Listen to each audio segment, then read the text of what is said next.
How can people fly to the moon? Ever since people had been on this earth, they've been looking up at the moon in wonder, amazement, and awe. They probably asked the same question. Why would someone want to travel to the moon? Or even how to get there?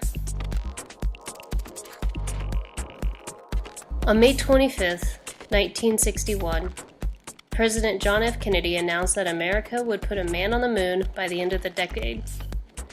The Americans at the time were behind the Soviets in the space race.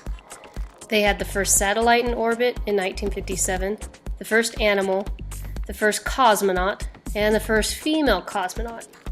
How on earth did Kennedy believe that the Americans could even get to the moon in 8 years?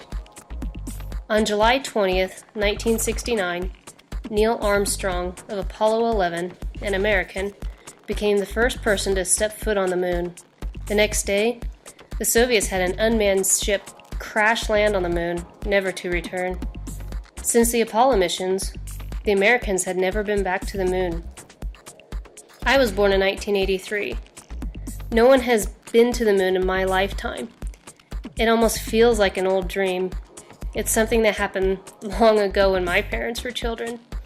It seemed like an impossible feat even today. If I had lived during that time in America, I think I would have a great sense of pride in what we accomplished. We finally beat the Soviets in the space race. I think I would have felt the desire to become an astronaut and go to the moon myself. Are we ever going back to the moon during my lifetime?